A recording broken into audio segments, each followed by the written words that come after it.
Assalamualaikum warahmatullahi wabarakatuh. Halo teman-teman semuanya. Perkenalkan, nama saya Putri Asa Suciati. Saya mahasiswi dari Universitas Pamulang. Kali ini izinkan saya untuk mempresentasikan mata kuliah Sistem Informasi Manajemen atau SIM. Langsung saja kita ke materinya, ke PowerPoint-nya.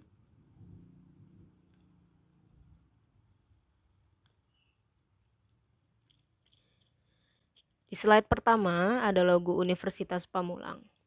Ya,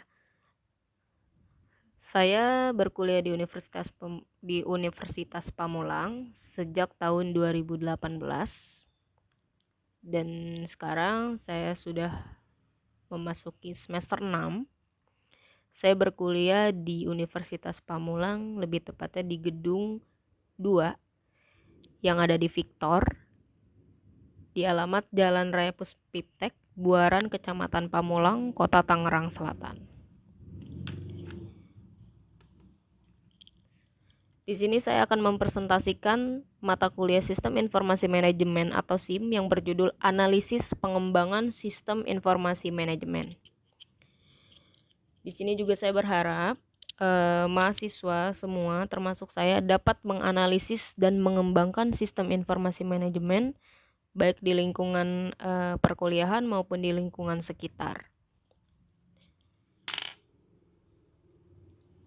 Dan apa aja yang mencakup analisis pengembangan SIM.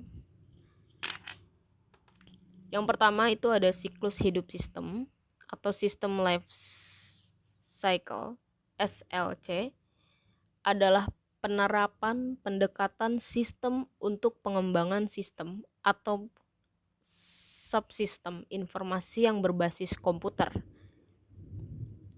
Jadi di sini pendekatan sistem itu pengembangan sistemnya dan informasinya itu berbasis komputer. Yang kedua ada tahap-tahap siklus hidup. Tahap siklus hidup ini dibagi lagi menjadi dua, yaitu ada pertama siklus hidup pengembangan atau System Development Life Cycle atau SDLC yang terdiri dari tahap perencanaan, analisis, rancangan, dan penerapan. Jadi di dalam siklus hidup pengembangan itu yang pertama itu ada perencanaan, ada analisis, ada rancangan, dan penerapan. Ini sama aja kayak siklus hidup komputer juga ya, bisa dibilang. Jadi sebelum kita membuat komputer, pasti dahulu itu ada yang namanya perencanaan. Mungkin perencanaannya itu menurut saya bisa dibilang, kenapa nih kita harus ada komputer atau ada laptop, dan tujuannya untuk apa, dan apakah nanti bermanfaat. Mungkin itu kan salah satu contoh tahap perencanaannya. Setelah perencanaannya itu matang, kita naik level lagi, kita naik tingkat lagi ke analisis. Dianalisis dulu nih, apakah komputer ini atau laptop ini nantinya akan berguna. Setelah itu kalau misalnya sudah dianalisis dan mungkin sesuai dengan kebutuhan, itu ada yang namanya rancangan. Baru kita merancang nih komputer dan laptop ini. Setelah rancangan disetujui, baru kita ke penerapan. Penerapan itu bisa dibilang lebih ke untuk pemakaiannya. Yang kedua ada tahap kedua, disebut dengan tahap penggunaannya, yang berlangsung sampai sudah waktunya untuk merancang sistem itu kembali. Proses merancang kembali mengakibatkan siklus itu akan diulang lagi.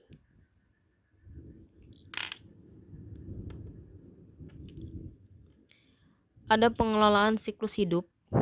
Siklus hidup yang pertama dikelola oleh manajer unit jasa informasi, dibantu oleh manajer dari analisis sistem, pemrograman, dan operasi. Sekarang, manajemen siklus hidup sistem mungkin saja terentang melewati beberapa tingkat organisasional dan melibatkan manajer di luar jasa informasi. Yang C, ada tanggung jawab eksekutif.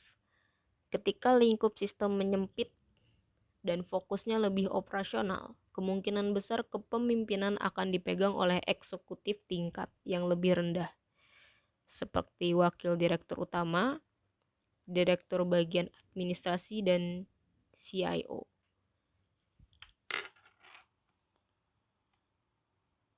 Jadi di pengelolaan siklus hidup itu kita dikelola oleh manajer unit jasa informasi, dibantu oleh manajer dari analisis sistem, pemrograman, dan operasi. Sama halnya ini balik lagi ke tahap siklus hidup pertama, yaitu siklus hidup pengembangan. Jadi di sini tahap perencanaan sampai penerapan itu menurut saya bisa dibilang dikelola oleh manajer dari analisis sistem sampai operasi.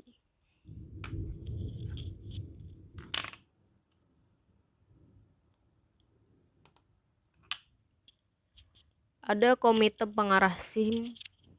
Komite pengarah SIM melaksanakan 3 fungsi utama, yaitu 1. Menetapkan kebijakan yang memastikan dukungan komputer untuk mencapai tujuan strategis perusahaan. 2. Menjadi pengendali keuangan dengan bertindak sebagai badan yang berwenang memberi persetujuan bagi semua permintaan dana yang berhubungan dengan komputer. 3. Menyelesaikan pertentangan yang timbul sehubungan dengan prioritas penggunaan komputer.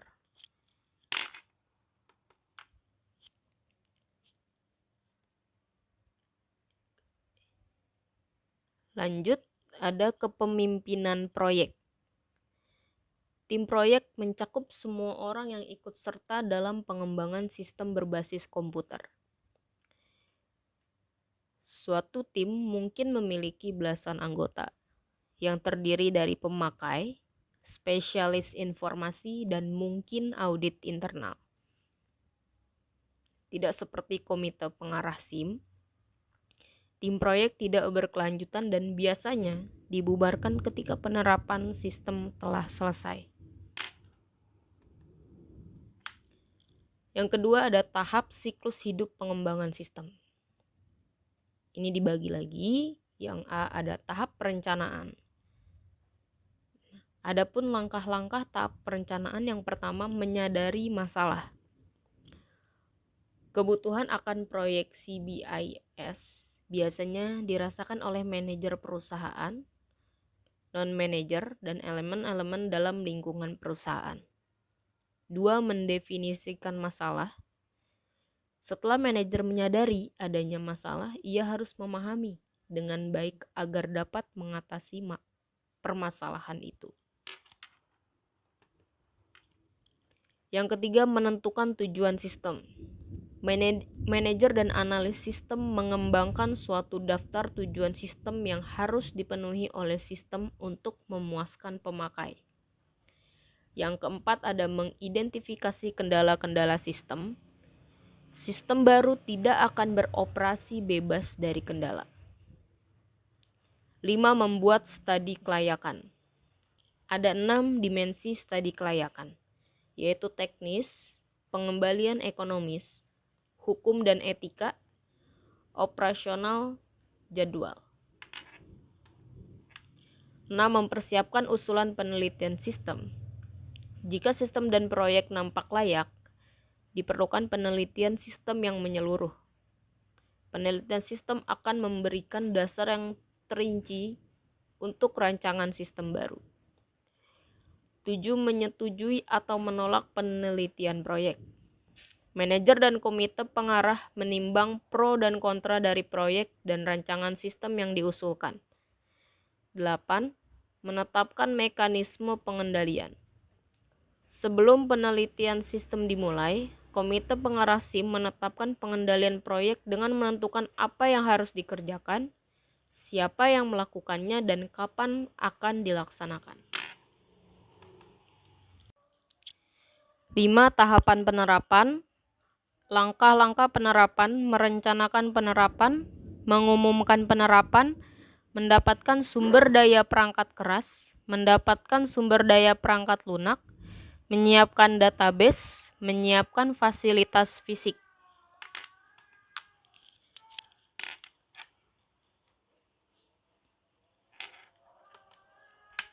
Yang keenam ada tahap penggunaan, menggunakan sistem, audit sistem, memelihara sistem, dan menyiapkan usulan rekayasa ulang.